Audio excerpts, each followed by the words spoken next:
Estudiantes, muy buenos días. Comenzamos con la clase número 25 de la asignatura Estructuras de Madera y Metálicas. El día de hoy vamos a comenzar con el capítulo definido y en este caso planificado como diseño de armaduras. En la norma específicamente, en la parte 3, referida al diseño de armaduras ligeras, en la parte 2, pero de la parte 3 del manual. Luego de ver el tema de vigas, columnas, flexocompresión, tenemos este capítulo que es de armaduras ligeras. Entiéndase armadura como elementos tipo cercha que sirven para soportar usualmente techos, que es la aplicación más importante. Vamos a ir revisando. Aquí tengo una pequeña presentación, como también tengo aquí la norma, y vamos a ir viendo paso a paso. Por favor, confirmar si se puede escuchar y ver la pantalla. Buen día, dije, sí se ve y se escucha. Perfecto, gracias. Entonces vamos a comenzar este capítulo y vamos a revisar primeramente lo que dice, en este caso, el reglamento, básicamente la definición, ¿no? Entonces, comenzamos primeramente con unas recomendaciones. En cuanto a las recomendaciones de este capítulo, nos habla de las armaduras. Indica que las armaduras presentan grandes ventajas para la solución de coberturas de casas, ¿no? Pueden cubrir luces mayores y menores. En este caso, para lo que es madera, usualmente la luz es un poco limitada, no es como en acero, que podemos llegar a luces más importantes. Típicamente, lo usual en madera es llegar a luces hasta 12 metros, que es lo que la norma o este manual tiene para poder, en este caso, detallar las especificaciones. Para 12 metros y además que sean armaduras ligeras. Una armadura ligera se define aquella que tiene una luz hasta 12 metros en cuanto a madera, como también sus esfuerzos o sus cargas actuantes no son muy grandes, son cargas livianas. Vale decir, la cobertura, el mantenimiento, pero no está hecha, por ejemplo, para soportar cargas especiales como ser, por ejemplo,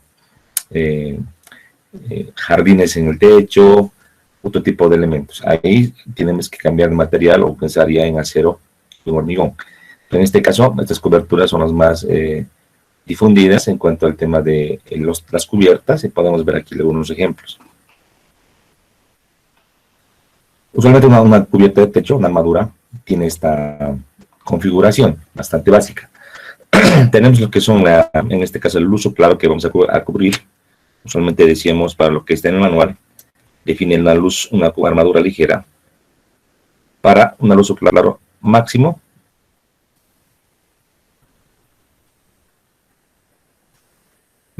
para 12 metros.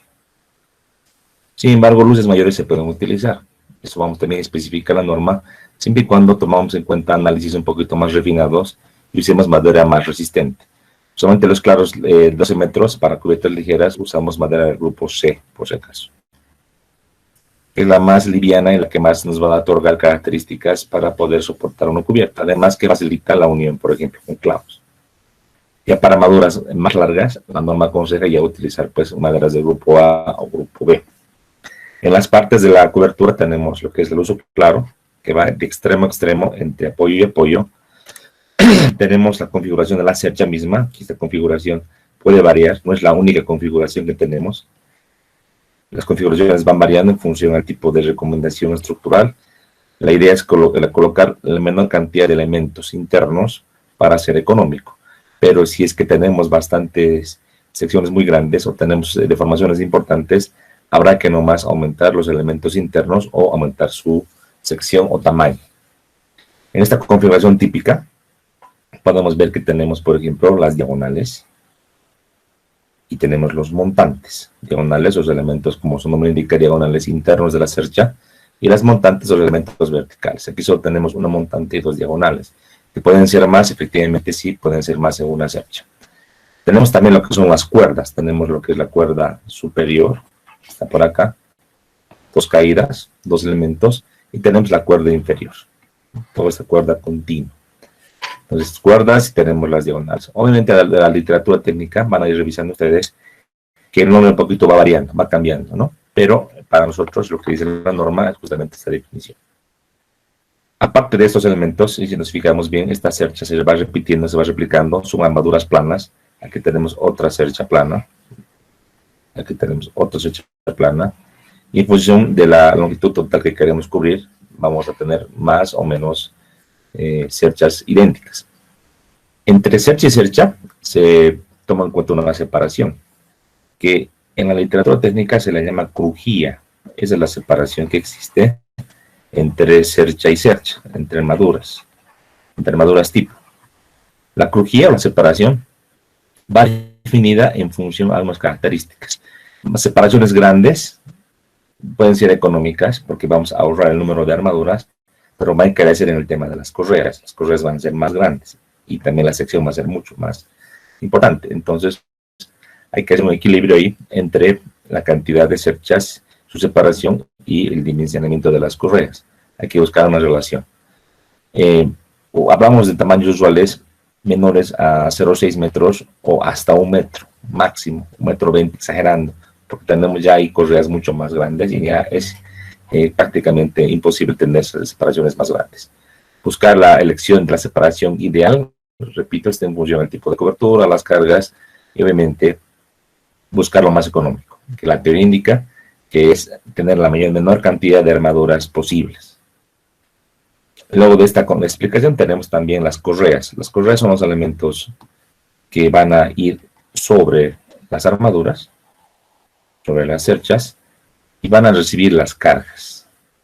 Van a recibir las cargas de la cobertura, ya sea de las placas, de las tejas, van a recibir las cargas y las van a transmitir hacia las cerchas. Aquí tenemos otros elementos secundarios, si se fijan acá, que vienen de manera vertical. Estos elementos secundarios pueden o no pueden estar, va a depender mucho del tipo de cobertura. Si por ejemplo tenemos unas coberturas de tejas, tienen que estar, y su separación va a estar también en función al tipo de elemento, al tamaño de la teja, ¿sí? Pero usualmente, de manera genérica, tenemos la correa, las correas, tenemos las separaciones o crujías, la luz o claro, y como elementos de las armaduras principales, tenemos la cuerda inferior, la cuerda superior y las diagonales y montantes. Eso es para reconocer, todos conocemos esto, estamos solamente reconociendo un poco, identificando, ¿sí?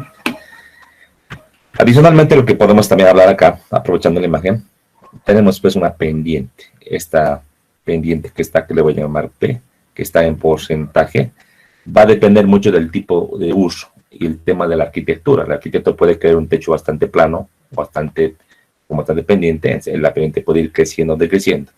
Antiguamente la pendiente se usaba con valores bastante altos. Actualmente los diseños arquitectónicos tienden a minorar un poquito esta pendiente por un tema de la configuración estética, y ahora actualmente, usualmente, las pendientes son un poquito menores, ¿sí?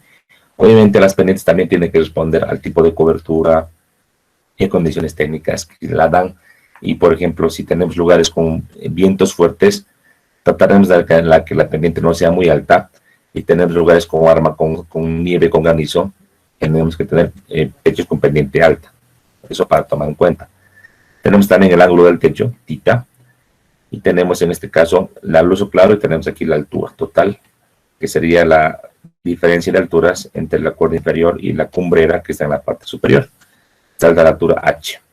Entonces, para definir, tenemos la altura H, la luz o claro, podemos subdividir en dos partes, como es simétrico, le voy a llamar la distancia L y L. No siempre es simétrico, pero usualmente se busca la simetría, y usualmente la pendiente entonces se define como la relación H entre L. En este caso, para que sea en porcentaje, por 100%, ¿verdad? Si no queremos el porcentaje, podemos manejar directamente la pendiente como relación H entre L, directamente. Puede variar esto de 1 a 2, 1 a 4, y a valores, digamos, enteros, como también el ángulo puede ir cambiando en números enteros o en porcentajes de pendiente. Eso pues se puede manejar de diversas maneras. Usualmente las coberturas tipo calamina, por ejemplo, o tipo placa, nos dicen es recomendable para pendientes entre un rango, digamos, entre un 10 a un 30%. Si nos dice esto, ya va a definir esta cobertura el ángulo tita, porque la pendiente va a estar definida. Entonces, si la cobertura, la luz es definida, lo que vamos a cambiar va a ser la altura. Esto va a ir variando un poquito, ¿no? Dicho esto, o explicado esta parte, continuemos con nuestra explicación. Los tipos de armadura que hay son realmente muchos en la literatura. Aquí tenemos armadura tipo Fink, que se puede llamar así por su configuración. Tenemos la armadura tipo abanico, una Fink combinada, o combinada, perdón, una how, donde la configuración de los elementos internos es la que se muestra, una vertical, diagonal, una armadura Pratt, que es al revés que la how, en este caso viene la vertical y en la diagonal viene el otro sentido, si se fija, es la diferencia entre una y otra. Esto en techos con pendiente, en techos con pendiente, digamos, plana, tipo cercha plana, que no tiene esa pendiente alta. Entonces, para soportar una cubierta plana prácticamente, tenemos una Pratt, por ejemplo. Si se fijan, la configuración es la misma en cuanto a las diagonales. La diagonal va de izquierda a derecha y viene la vertical. También hay un equivalente al how. Podríamos dibujar para how un equivalente y ahí las diagonales van a ir cambiando. Va a ser de esta manera.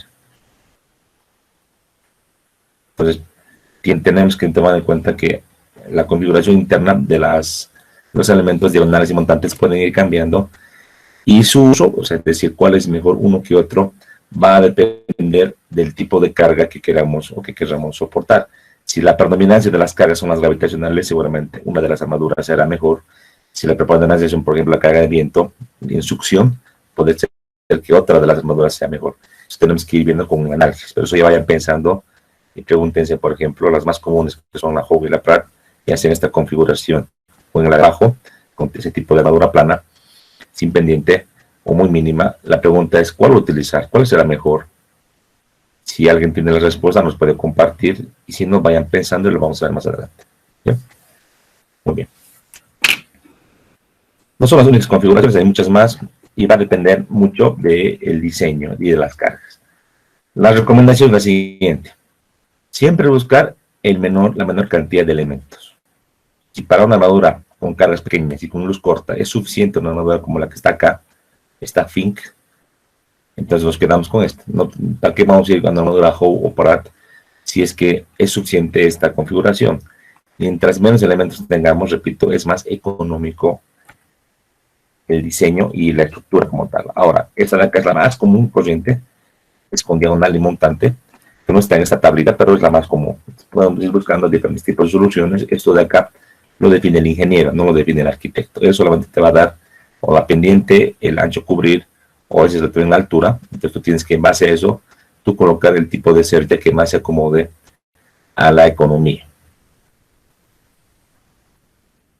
El tema de la pendiente, eso ya hemos explicado, lo hemos recordado, altura entre longitud, no hay ningún problema.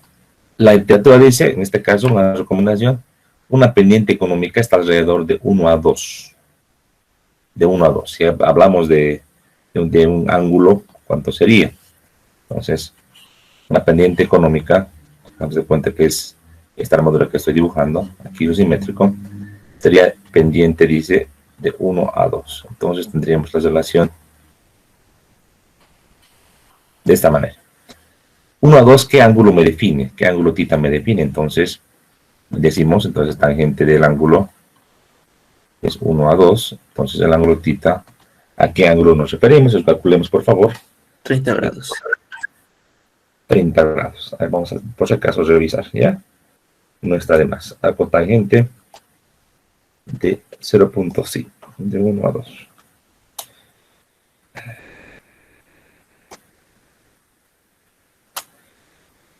Y no es 30 grados, tenemos 26,56, ¿verdad? Sí. 26,57, redondea. Pues este es el ángulo o el tipo de techo, como sea pendiente, digamos que el más económico para madera. Pero como les digo, va a variar en función del tipo de cargas, porque esto es típico cuando las cargas predominantes son las cargas gravitacionales. Si es la carga de viento que succiona, ahí puede cambiar esta definición. Además que hay que pensar, si tenemos cargas importantes de granizo o nieve, tal vez sea conveniente subir la pendiente y no manejar 1 a 2, ¿verdad? Eso es.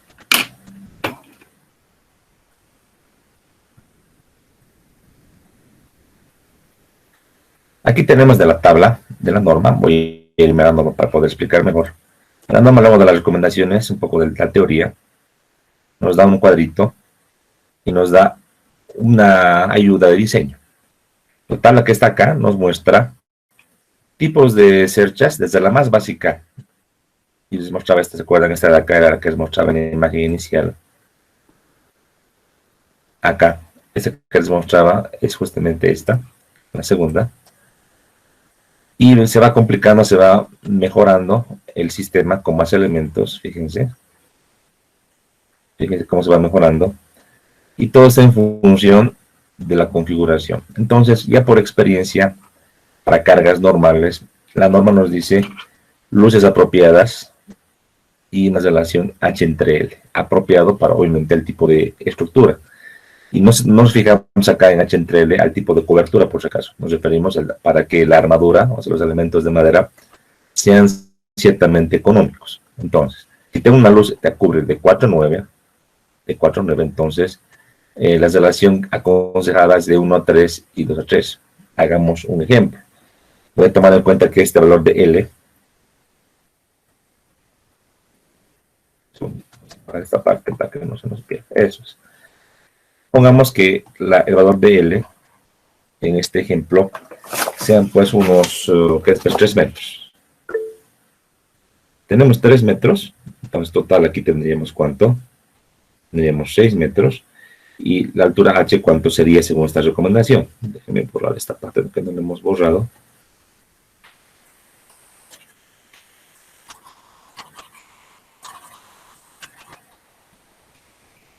Ahora sí. Entonces, vemos acá. Para una relación 1 a 3, si vamos con el 3, aquí sería 1 metro. El valor de H. Y para 2 a 3, saldría 2 metros. ¿Estamos de acuerdo? Entonces tenemos definido la relación de 1 a 2 metros si L fuese 3 metros. ¿No? Total 6 metros de cobertura. Entonces ahí está la relación, así tenemos que ir manejando en función a lo que nos den. Si el arquitecto nos define la altura H, o nos define la pendiente, en función a la luz, yo voy a elegir el tipo de cobertura. Si la carga es muy liviana, partiendo de esta y de hacia abajo, por economía, y voy a ver cuánto me sale la distancia que puedo cubrir o la altura que puedo cubrir, todo en función a lo que tenga la tabla.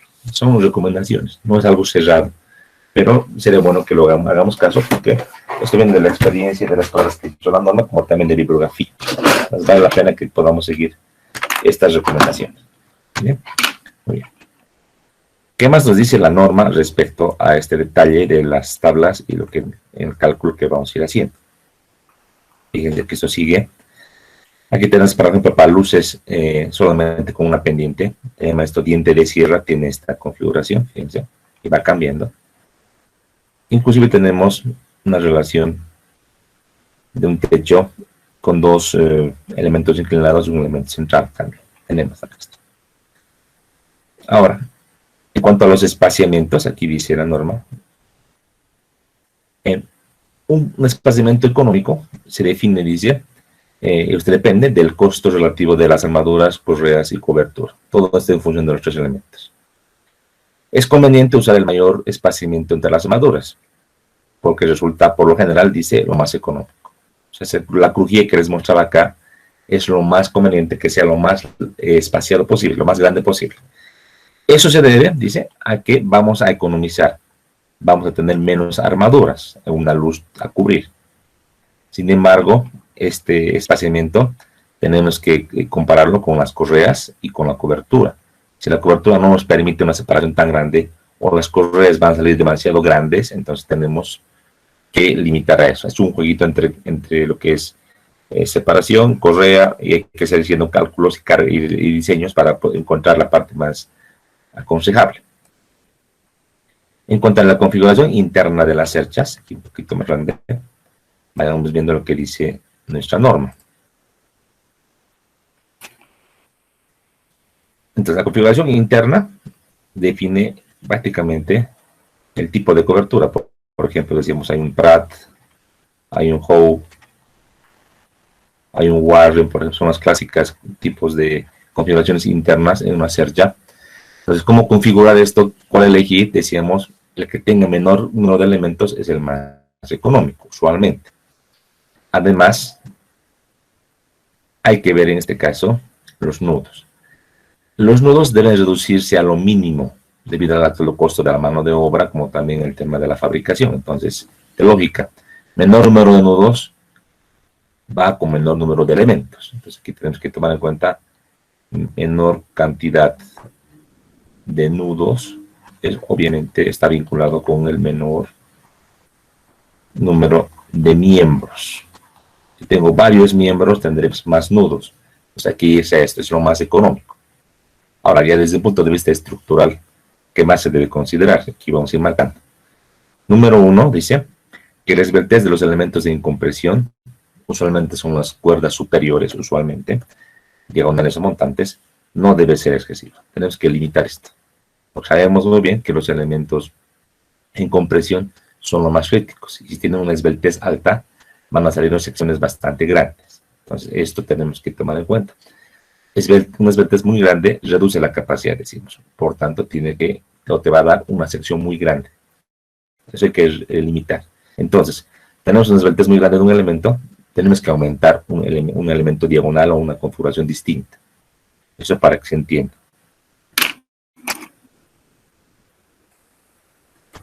Vámonos acá de la diapositiva.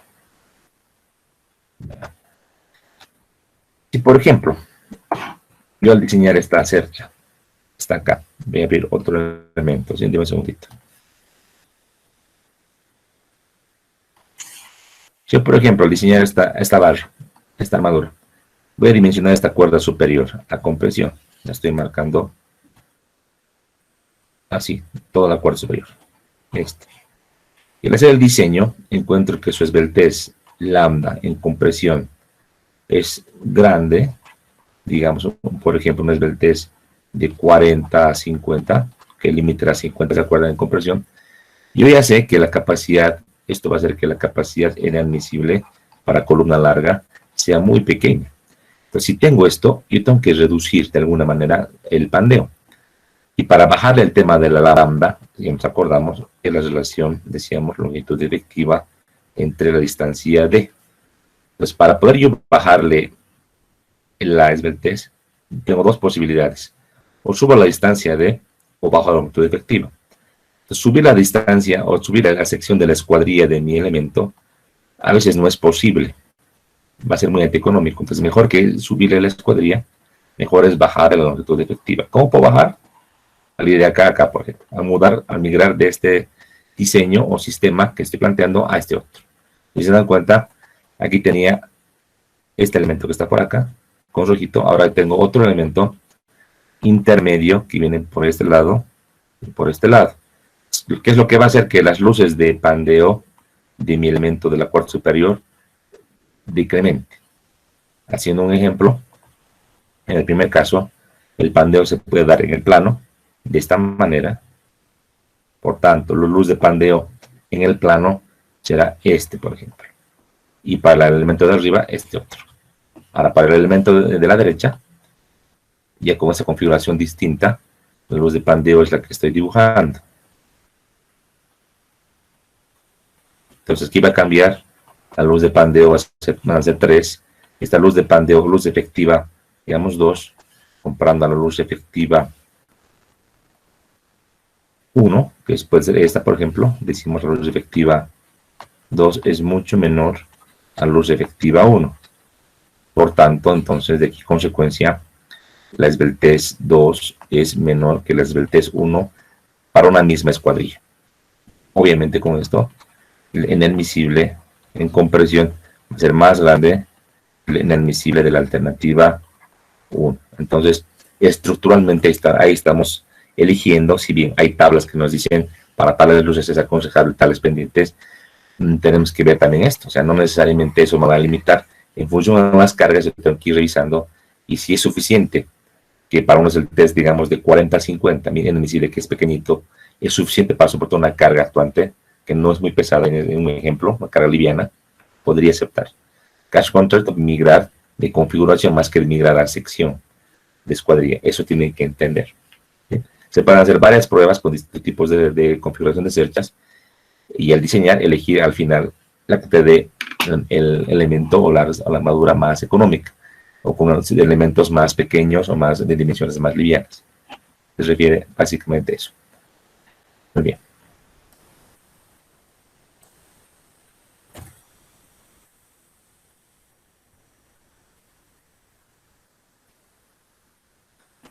¿Qué más? Segundo punto indica, 2, que la flexión en las cuerdas superiores, debido a las cargas en el tramo, no sea excesiva, ya que el efecto magnificador de la presencia simultánea de la carga axial a la barra la hace más favorable. Aquí tenemos que entender que si tenemos flexión en la cuerda superior, aparece el efecto P delta que decíamos, por tal motivo en flexocompresión aparece el magnificador Km. ¿Se acuerdan? Eso tenemos que analizar de la siguiente manera. Yo para esto voy a abrirme el OneNote para poder escribirlo y un poquito mejor explicar. Entonces, en este caso, si tenemos esta cercha que estoy dibujando, digamos, esta pendiente,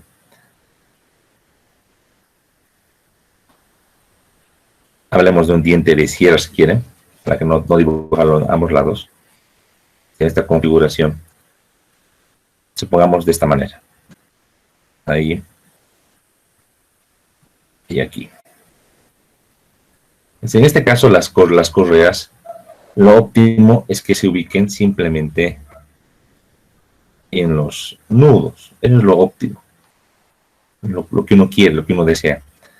¿Por qué motivo? Porque las cargas actuantes de la cobertura, las cargas de uso, se van a transmitir solamente en los nudos, ciertamente. Entonces, eso es favorable para la estructura, ya que las cargas en los nudos va a producir solamente esfuerzos de tracción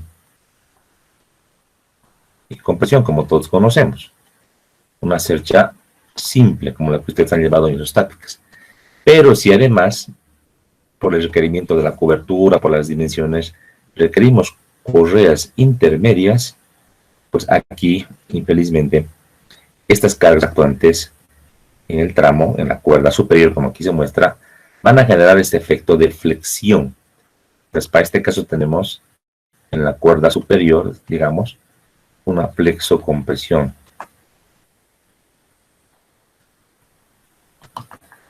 Esta flexocompresión es desfavorable. No deberíamos nunca en una cercha, ya sea de madera o de acero, cualquier material, colocar cargas en el tramo. Pero a veces es necesario por el tipo de cobertura. Y si es así, hay que procurar que estas cargas no sean muy grandes. O sea, que estas cargas en el tramo les voy a llamar espacios P1. Y aquí estas con color verde les voy a llamar P noas. Y aquí tenemos, obviamente, por la separación P medios.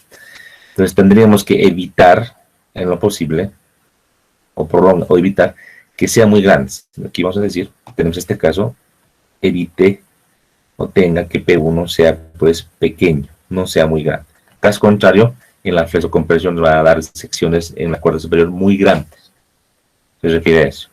Entonces la pregunta viene, y digo acá, ¿cómo hacer que P1 sea pequeño, que no sea muy crítico para la estructura? ¿Cómo hago esto? La pregunta les dan a ustedes. ¿Cómo hacemos que P1 sea pequeño? ¿Cómo haríamos? El área tributaria, hijo. Exactamente. Entonces, la respuesta es exactamente bajando el área tributaria. ¿Cómo puedo bajar la área tributaria? La dimensión que hay acá entre estos espacios, si quieres en perspectiva o si quieres en vertical, en proyección horizontal. Esto yo no puedo cambiar. Esta separación, digamos, esta distancia D, no la puedo cambiar.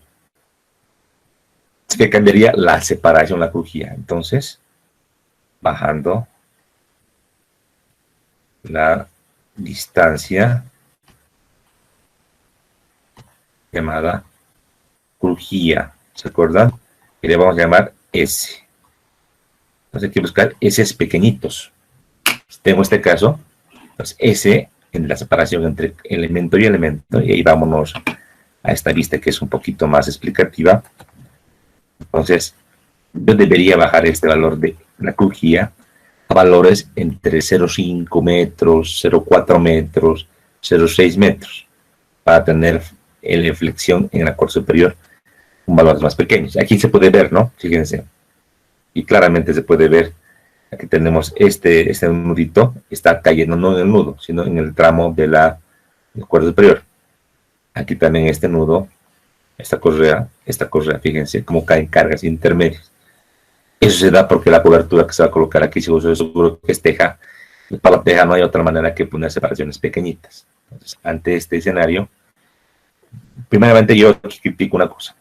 Fíjense, hasta aquí, inclusive este apoyo y este otro que hay acá, las correitas no coinciden con el nudo, ¿no? Deberían coincidir necesariamente con el nudo, es aconsejable. Esto es muy malo. Entonces, por más de que tengamos un tipo de cobertura, aquí colocar una correa y dividir tanto abajo o arriba la separación para que sea equidistante y además coincidente, con por lo menos que este se coincide en el nudo. Si ninguno coincide en el nudo, es una configuración bastante mala y te va a generar momentos friccionantes bastante grandes.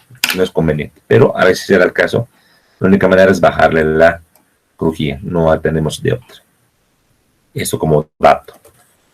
Vámonos a lo que dice nuestra norma. Segundito. Entonces, tercero.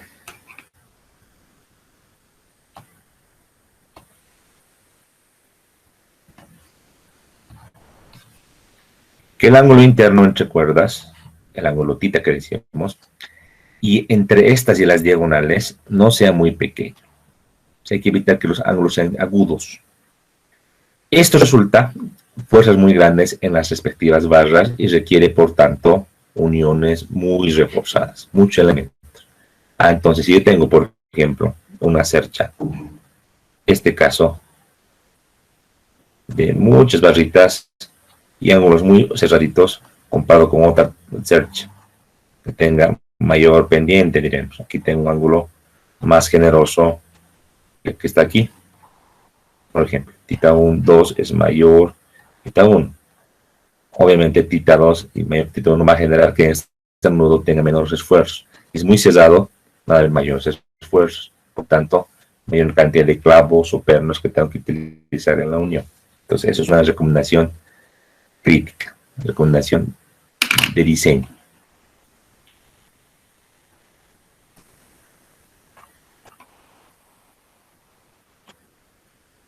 En cuanto a los tipos de elementos que se pueden utilizar para las cerchas planas y livianas que manejan la norma hasta 12 metros, hay diversas configuraciones. Aquí les voy a mostrar. Aquí tenés una imagen bien explicativa. Tenemos una configuración simple, es decir, tenemos una cuerda superior simple, una cuerda inferior simple, aquí como se esto borrando. Aquí esta cuerda, fíjense, es un elemento sólido, macizo, un elemento 1. Aquí tengo un elemento 2. Aquí tengo esta vertical, un elemento 3. Todos son secciones simples y se encuentran en el nudo. Para poder conectar en este nudo, entonces, este elemento viene está por acá, seguramente se corta de esta manera. Se corta de esta manera. Viene así. Aquí también este viene vertical, de esta manera. Entonces, todos llegan al tope de la cuerda superior. Y para poder unir se pone una cartela. Si te voy a usar clavos, si este es de madera, si uso clavos, podrá ser una pletina metálica, podrá ser pletina de acero, si uso, por ejemplo, el tema de los pernos. Entonces, son las recomendaciones. También podría en cartera de madera usar pernos, pero se acuerda, va a encarecer en el tema de las arandelas, que van a ser muy grandes. Entonces, es la recomendación práctica. Otro tipo de conexiones, lo que vimos en talladuras, lo que vimos el tema, por ejemplo, de los embarbillados, también se puede utilizar, pero no está estipulado en la norma. El embarbillado al menos es un tipo de conexión muy particular que no está aconsejable. Les he explicado cómo se hace, pero no está aconsejable. Entonces, perno clavo acá, muy sencillo. Eso se da siempre cuando tengamos cargas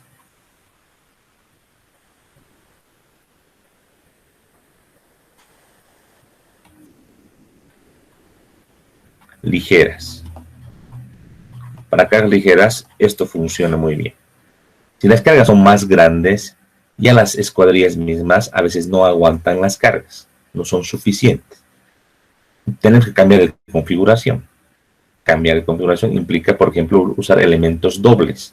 Por ejemplo, acá esta cuerda es un elemento doble. Aquí tengo, digamos, el elemento 1A, aquí el 1B, un elemento doble. Aquí entran las diagonales y las montantes.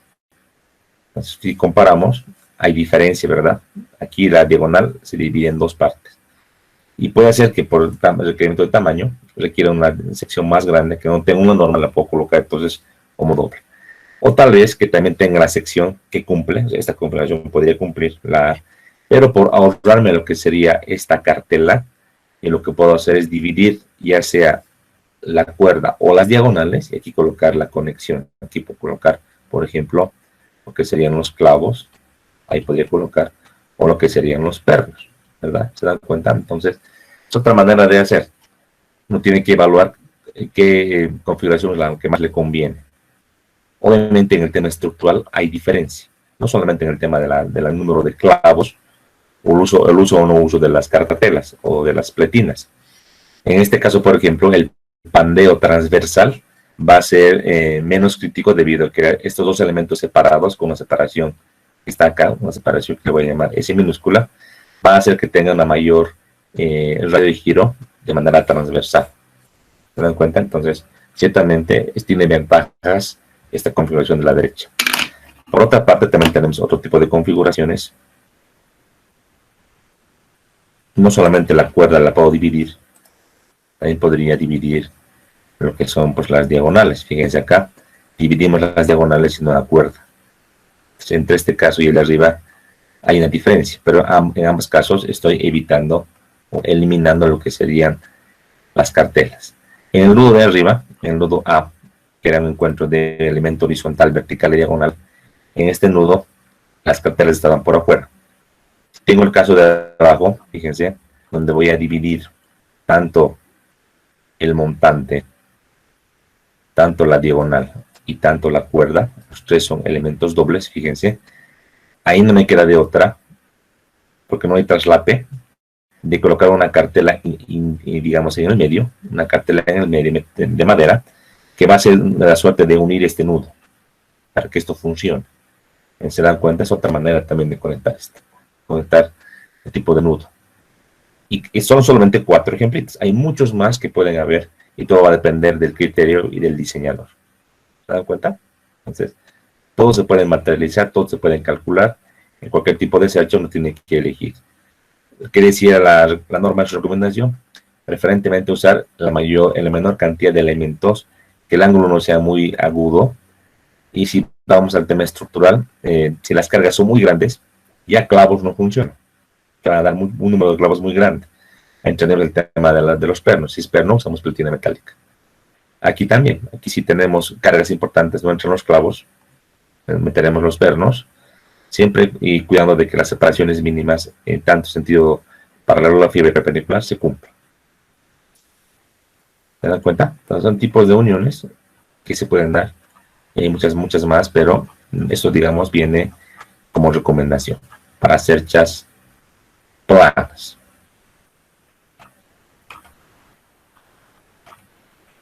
¿Qué más dice la norma? Bueno, la imagen que mostrado anteriormente nos muestra tipos de nudos, digamos, estándar que podemos utilizar con clavo y con perno. Usar anillos, por ejemplo, también es posible, y ahí vamos a reducir el número por ejemplo, de clavos visibles, de pernos visibles, perdón, porque los pernos, recordemos que entran al medio de la unión. Son soluciones recomendadas, pero también esto va a depender mucho de los factores, como dice acá, el número de barras, las fuerzas y su dirección paralelo o inclinado a la fibra. Eso va a depender. En cuanto a las cargas, las cerchas deben ser diseñadas para las cargas que tenemos que calcular en función al tipo de elemento estructural. Lo que sí nos indica la norma, nos aconseja, es que en la cuerda inferior siempre tener que tomar en cuenta la posibilidad de que se haga un cielo raso, un cielo, y por lo menos considerar 30 kilos por metro cuadrado. Esto como tenemos que entender. Voy a abrir la otra imagen. Entonces aquí en la parte inferior existe la posibilidad de que en esta casa o vivienda no sea pues con el maderamen visto, sino que por debajo de esta cuerda inferior, toda la cobertura, tenemos acá un cielo.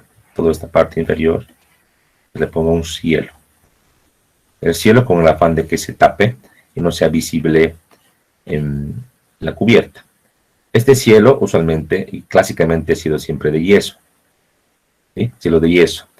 Se arma un tranquillado y se coloca, en este caso, típicamente una mezcla, una masa de yeso con a la malla de gallinero, se coloca en nuestro yeso. Es una manera de hacer clásica. Actualmente hay otro tipo de sistemas ya prefabricados y que también se pueden utilizar. Sea uno u otro, es una carga que se le va a incluir a toda la cuerda inferior, es decir, a este elemento cuerda inferior que estaría típicamente en tensión, se tiene que aumentar esta carga distribuida que le va a generar flexión. ¿Qué aconseja la norma para cielos, en este caso? Yo diría cielo falso más que raso. La norma le llama cielo raso, pues nos aconseja por lo menos usar 30 kilos por metro cuadrado. Es la recomendación. Y si la carga es mayor en función a que el fabricante del cielo nos da una carga más grande, tenemos que tomar en cuenta. También pueden haber luminarias y demás elementos que se van a colgar ahí y también hay que tomarlos en cuenta. En cuanto a las cargas de uso, cargas muertas, cargas vivas, todo tenemos que tomar en cuenta según lo que hemos explicado en el cálculo de cargas. Pero también en la norma tenemos algunas consideraciones particulares, algunas ayudas. Entonces también vamos a saber eso ahora con un ejemplo, ¿sí? En cuanto a las deflexiones o deformaciones, la norma nos indica que sigamos lo que está estipulado en el capítulo 8. El capítulo 8 habla de flexión en vigas. Entonces las limitantes en cerchas deben ir igual entre el ente 250 entre el ente 350. Sin embargo, yo considero que es muy poco, ya que se puede colgar de la cercha, decíamos, cielos de yeso, y ahí tenemos que tomar en consideración tal vez subir un poco este requerimiento.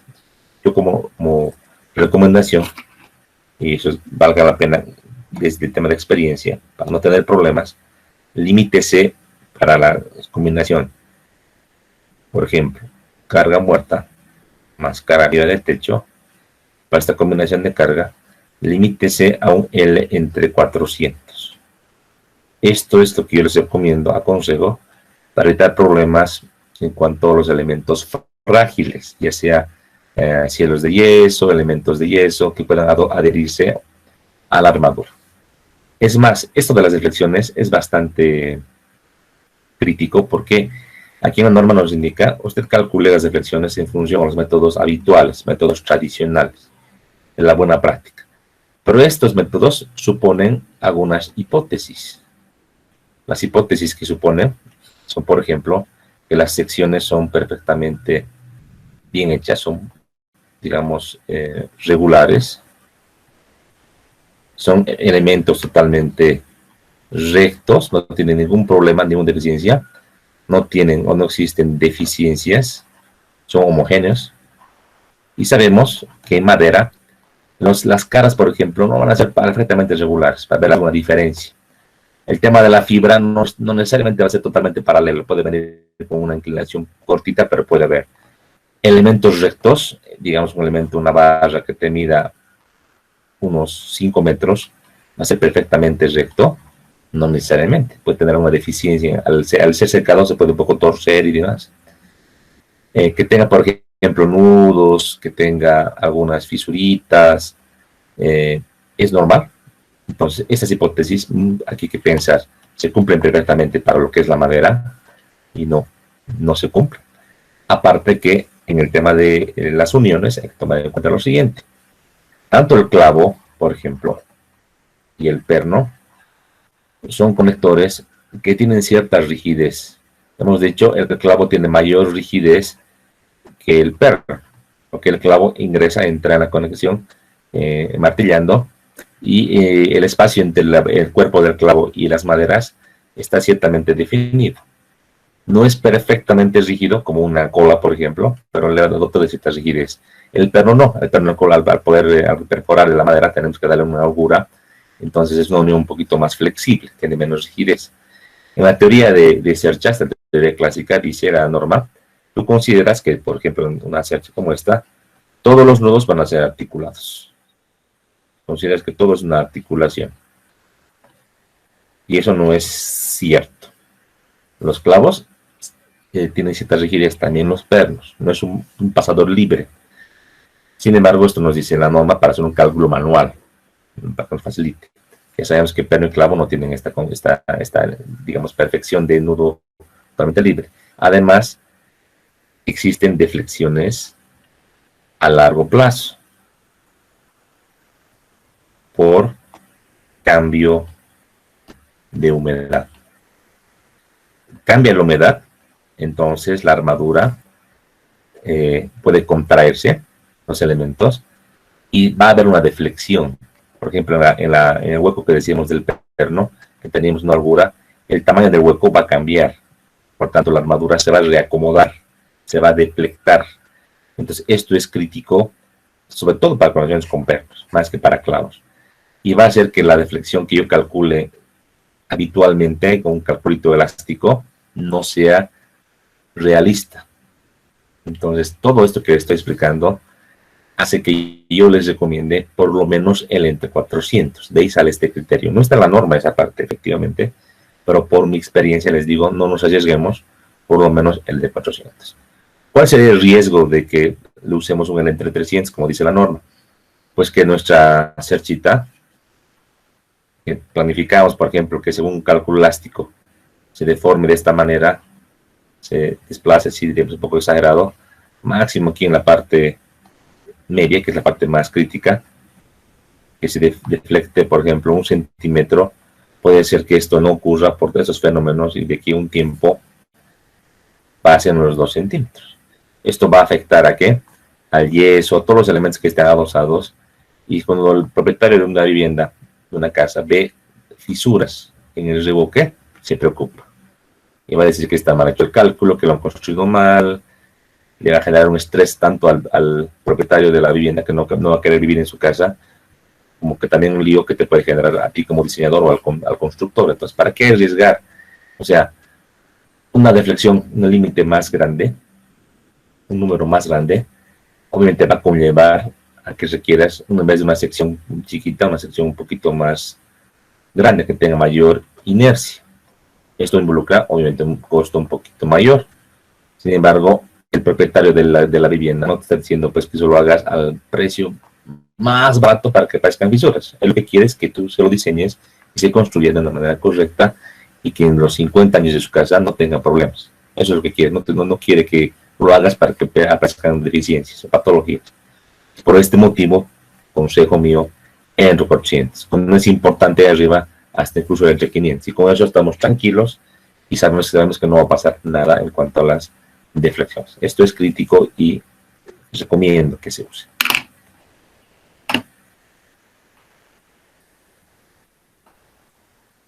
Aquí, fíjense, aquí nos dice la norma el entre 300, pero yo os recomiendo el entre 400. Ahora, aquí viene algo interesante, acá con un colorcito celeste. ¿Qué valor de módulo de elasticidad tenemos que usar? Si son cerchas, son como entramados, ciertamente son elementos simétricos, entonces podríamos pensar que siempre tenemos que utilizar el E promedio, pero eso es falso. El E promedio se utiliza solo en el caso de que el espaciamiento entre cerchas, es decir, la crujía, sea menor a 60 centímetros. Ahí nos permite la norma usar el E promedio. Caso contrario, usar siempre el E mínimo, siempre. Y hay diferencia. Recordar que, por ejemplo, para madera del grupo A, para la madera almendrillo, por ejemplo, el E mínimo es 95.000 y el promedio es 110.000. Hay una gran diferencia que va a afectar al tema de las deflexiones. Mayor módulo, menor deflexión y viceversa, ¿verdad? Entonces, hay que tomar en cuenta esto que nos dice la norma, que eso es prescriptivo, no podemos tomar el promedio en todos los casos. Muy bien. Aquí la norma nos da ahora una configuración de encuentros, de nudos. Si bien nos daba acá un ejemplito, unos esquemitas en los que nos mostraba, por ejemplo, tipos de encuentros con elementos simples o dobles, ya en esta cuadrito es mucho más extenso.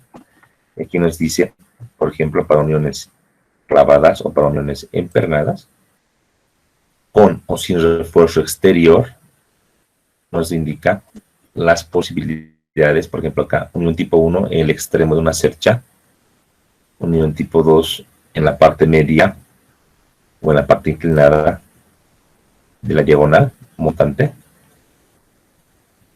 unión tipo 3 en la parte de la cumbrera, en la parte superior. Ahí está, fíjense. Entonces, directamente nos da recomendaciones que las podemos seguir para poder estar directamente tranquilos para una conexión. Tipo 4, otra alternativa para lo que sería las cumbres también, la unión de los elementos de cuarto superior, alternativas, fíjense. Entonces, está muy bien determinado aquí la unión en la cuerda inferior con la montante también. Entonces, eso podemos seguir para hacer un diseño. ¿Cuál es el mejor? La idea es tener la menor cantidad de elementos. Eso uno tiene que definir. Y me olvidé decir algo acá. Voy a explicar acá en esta imagen. Elegimos la configuración del caso A.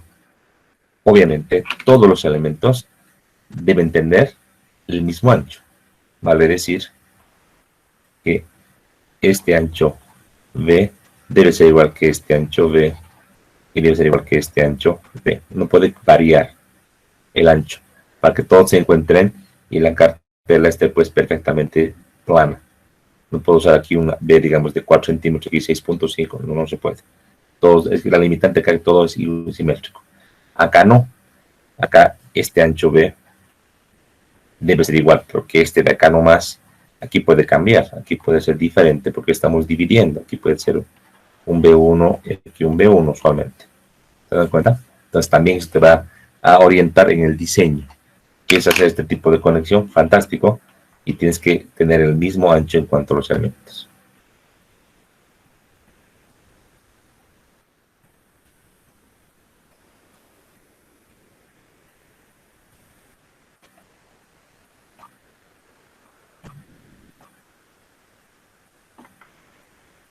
Muy bien. En cuanto a los materiales, ya les había dicho al principio de la exposición, de la clase. Recomendable para la norma, use grupo C, es lo más aconsejable. ¿Por qué grupo C? Porque decíamos que es la madera que menos aguanta. Es aconsejable porque es la madera, aparte, la más liviana. Entonces, para armaduras livianas con cargas ligeras, es aconsejable el grupo C porque nos va a dar techos más livianos.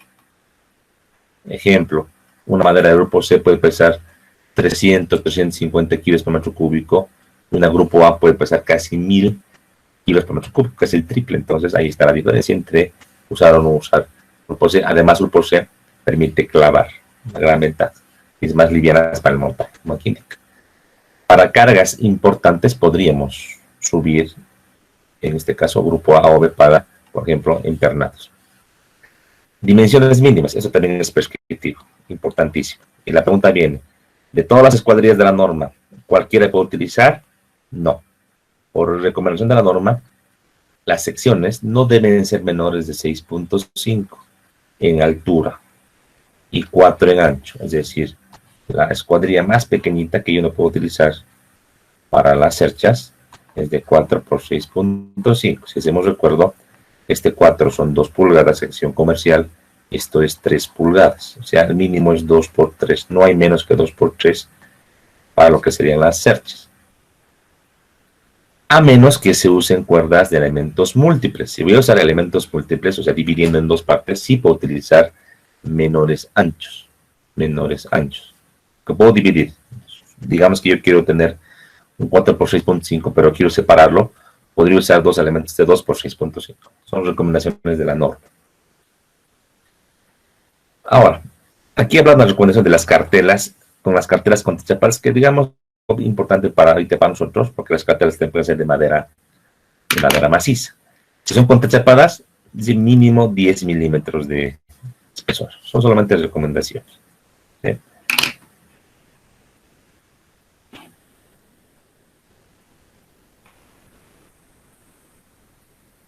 En cuanto a los esfuerzos admisibles para el cálculo de interacción, compresión, flexión, o flexo-compresión o flexo-tracción, ¿qué nos dice la norma?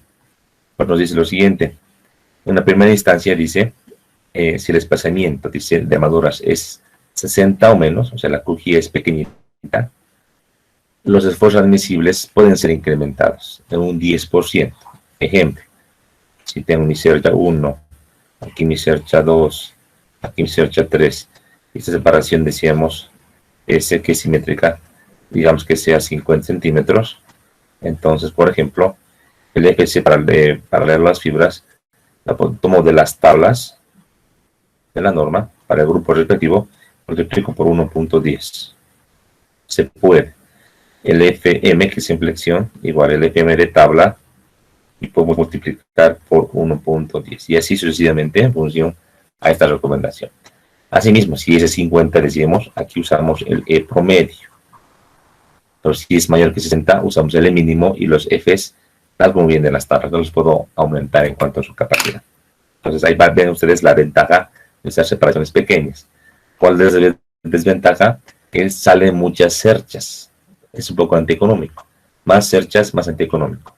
Menos armaduras, más favorable. Pero hay también la limitante de que no puedes usar cargas mayoradas, capacidades mayoradas.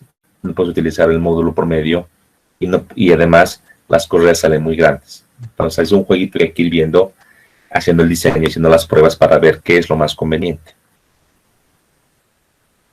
En cuanto a las hipótesis usuales, ya les dije esto, se supone que todas las fuerzas están en los nudos y que es una articulación, son articulaciones perfectas en la cercha. Eso se supone, además que son elementos uniformes, decíamos, homogéneos y perfectamente construidos, cosa que no es tan cierto, ¿verdad? Ahora, ¿qué pasaría si tenemos en la cuerda superior flexión, si tenemos cargas intermedias? Aquí en la norma nos da una alternativa de cálculo manual. O sea, indica lo siguiente. Tú tienes cargas intermedias, aquí veis un ejemplito que está por más adelante. Aquí, por ejemplo, fíjense, con esta cerchita, tengo correas intermedias, esta y esta, por ejemplo. Entonces, para el diseño de este elemento, yo podría considerar lo siguiente.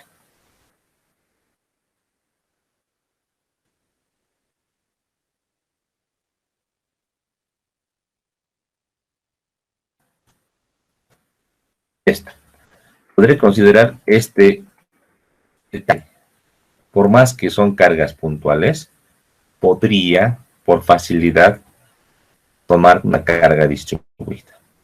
Y dice la norma, para un cálculo manual, tú puedes calcular o llevar todas las cargas a los nudos, calcular los esfuerzos en compresión, en tensión, y para el diseño de los miembros, de las cuerdas, ponerles el esfuerzo en compresión calculado y sumarle en el tramo la carga flexionante. Eso sabemos muy bien que son cargas puntuales, ¿verdad? Lo que le transmite la correa a lo que es la cuerda. Pero para cargas no muy grandes, cargas regulares, tú puedes, dice la norma, distribuir esas cargas puntuales en el largo de nuestro elemento y tener una carga distribuida. Todo con la finalidad de diseñar miembro con carga distribuida. Entonces, eso es para un cálculo manual. ¿Ya? Es un poco simplificativo. Ya lo más real sería modelar nomás, pues, en un software, o hacerlo de manera manual también. No hay mucho problema en modelar y agarrar este elemento, que lo voy a replicar, cómo está, hacer el análisis estructural y te saldrá pues seguramente una compresión, y debido a las correas que estaban por acá, sus cargas puntuales, para transmitir esfuerzos flexionantes. Va a haber aquí una flexión, en este caso de esta manera, y una compresión. Entonces, estos valores que están acá son más realistas. Agarrar y decir, lo voy a distribuir y voy a tomar en cuenta esta configuración para que sea más sencillo. Entonces, ahí está un poquito. Y ahora vamos a comparar. Hay este ejemplo que está hecho en la norma contra una modelación, cálculo que vamos a hacer. Inclusive en la norma nos da unas tablas para calcular esfuerzos. Y se las voy a mostrar ahorita. Por acá atrás.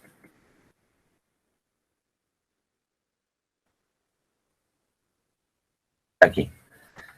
Es interesante, ¿no? O sea, son ayudas para el año 84, una gran cosa. Fíjense, si es que el calculista no podía resolver esta cercha, te daban ya en función de la pendiente 1 a 2, 5 a 2, 1 a 3, 1 a 4, las pendientes más clásicas, y en función a la distancia L, te daba, y la configuración de la cercha, coeficientes. Un coeficiente llamado CL, coeficiente de longitud, un coeficiente llamado CP de carga y un coeficiente CQ. El CL te sirve para determinar cuánto es la longitud de cálculo de los elementos. Por ejemplo, esta barra A que va en la imagen, déjenme con el puntero voy a explicar mejor.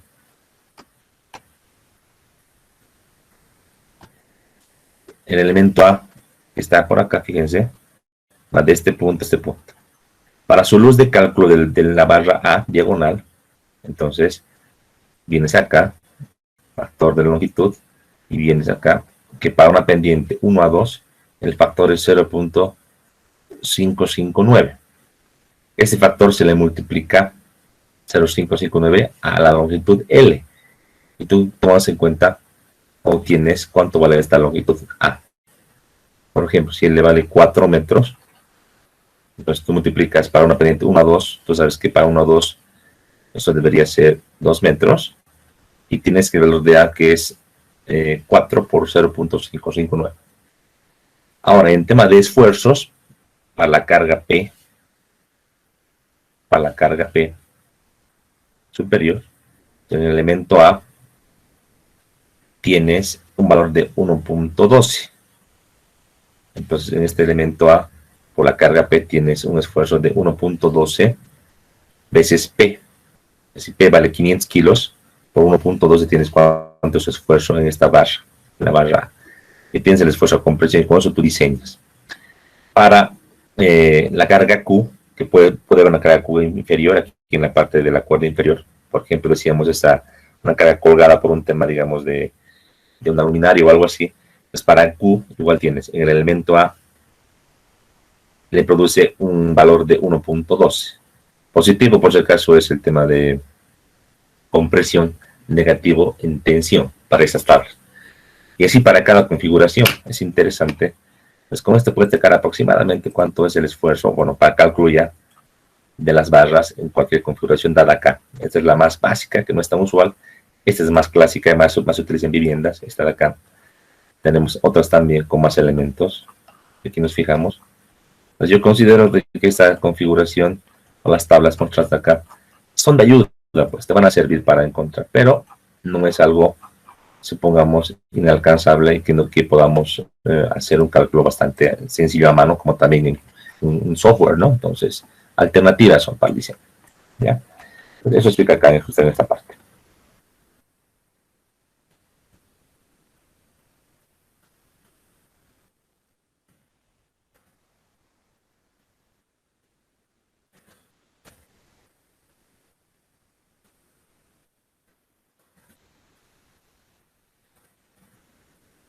Aquí. Las hipótesis. Ahora, en cuanto al tema de la longitud efectiva, recordemos esto, hablamos de longitud efectiva para el pandeo, ¿verdad? ¿Se acuerdan? Aquí tenemos unas imágenes bastante interesantes. El pandeo se da en dos planos, y eso lo conocemos por conocimiento básico de resistencia de materiales, además que esto ya hemos visto en algunos ejemplos. Una ancha plana con cargas verticales gravitacionales usualmente va a hacer que la cuerda superior, la que estoy dibujando ahorita con color amarillo, esta cuerda superior, estoy dibujando en los, digamos, 4 elementos, se expande en el plano de la armadura, como también por fuera del plano de la armadura. Entonces, aquí en este caso de arriba dice longitud efectiva por fuera del plano. Entre las cargas verticales, la cuerda superior está en compresión, entonces una posibilidad es que se expande por fuera del plano. Ahora, aquí es realmente igual, tenemos que discutir ciertos aspectos. Las correas que están aquí colocadas, según la norma, son suficientes para limitar el pandeo perpendicular al plano. Entonces, entre correa y correa, así tú delimitas los puntos de inflexión donde va a irse el pandeo perpendicular al plano. Entonces, para lo que sería el cálculo del pandeo, bastaría con tener esta longitud, digamos, L efectivo, L efectivo, L efectivo, por fuera del plano. ¿Se entiende? Esto para mí es un error grosero de la norma. Y les voy a explicar más adelante. Pero eso es lo que dice la norma. Ahora en el plano tenemos lo siguiente. En el plano, los elementos de la cercha diagonales montantes van a limitar el pandeo. Entonces aquí tengo esta diagonal, aquí tengo esta diagonal. Esos puntos van a ser puntos que van a interferir con el pandeo. Y eso está muy bien, no hay problema. El pandeo se va a dar de esta manera. De esa manera. Entonces, aquí la luz de pandeo, luz efectiva en el plano. En el plano. De esta concepción del punto B está muy bien. En el punto A no está bien. Porque nos tenemos que preguntar lo siguiente. Las correas son suficientemente rígidas, o serán.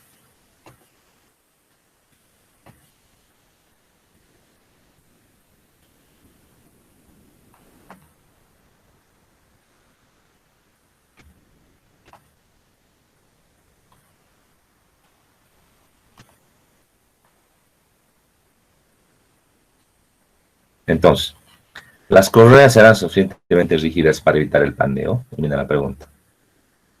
Pues no, no son suficientemente rígidas. Y es más, el problema también es la unión. Tenemos la cuerda, voy a hacer un acercamiento, la cuerda superior de esta manera.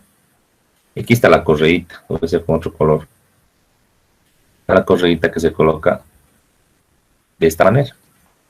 Obviamente para que esta correíta no se nos mueva, aquí también se le coloca unos apoyitos, unos taquitos, aquí y aquí, ¿no? Se les puede clavar o se puede conectar de otra manera, o unos angulares se le puede colocar para que se junte. La rigidez de esta correa, comparado al miembro, es menor. Esta unión que yo voy a hacer con estos taquitos o con una pletinita, no es suficientemente grande para que evite el pandeo por fuera del plano. Entonces hay literatura técnica moderna que dice que esto no es correcto. No es correcto. Entonces inclusive algunos autores hablan de que si no tenemos otro elemento adicional a las correas que garantice que no tengamos este pandeo por fuera del plano, por ejemplo, los famosos contraventeos, que yo puedo hacerlo de esta manera, así, esto sí evitaría el pandeo por fuera del plano. Pues son elementos adicionales que se deberían colocar. Si no los tengo, voy a borrar. Entonces lo que dice la teoría es que inclusive en estos casos, si todo está con presión, y poder considerar la no contribución de las correas y que todo este elemento depende de esta manera. Imagínense, entonces, si aquí tenemos, por ejemplo, 2 metros, 2 metros, 2 metros, aquí tendría yo 6 metros. Uy, aquí el lambda va a ser crítico. Este lambda por fuera, el lambda diremos con 6 metros de longitud efectiva. Y acá tomado en cuenta D, no va a ser igual que el lambda, que toma igual 2 metros con D. Entonces, esto es pues crítico y va a hacer que aquí la sección salga demasiado grande. Otra vez no encuentro una sección suficiente para poder diseñar. Aquí hice una sección mucho más chiquitita. Entonces ahí viene la pregunta y decimos, ¿qué tenemos que hacer? Porque si bien les acabo de explicar lo que dice la teoría, además vamos a analizar el tipo de conexión, la rigidez de la correa comparado con la cuerda superior. ¿Qué hacemos? Entonces, y mi consejo, si quieres tomar entre correa y correa, como dice la norma, fabuloso, pero tienes que añadirle por lo menos al principio y al final de la cubierta los contraventeos. Consejos este. De esta manera, o por lo menos de esta manera. Pero si hacemos de esta manera, igual que fíjense, la parte intermedia no estamos rigidizando. Entonces esto no es tan bueno, eso es mucho mejor. Los contraventeos pueden ser de acero, tensores pueden ser. Y ciertamente van a equilibrar, van a ayudar a que estas correas o estas armaduras no se vayan de manera transversal. Entonces esto tómenlo en cuenta. Si no tenemos esto, entonces, ¿qué es lo que tenemos que hacer? En lo particular, yo soy de esta idea. De toda la luz de la cuerda superior, yo tomo por lo menos en este caso hasta esta mitad. Para mis diseños yo verifico que esta luz de pandeo, yo debería tomarlo total, pero hasta la mitad tomo en cuenta como que vendría así el pandeo. Muy parecido al que está en el plano, ¿verdad? Pero transversal.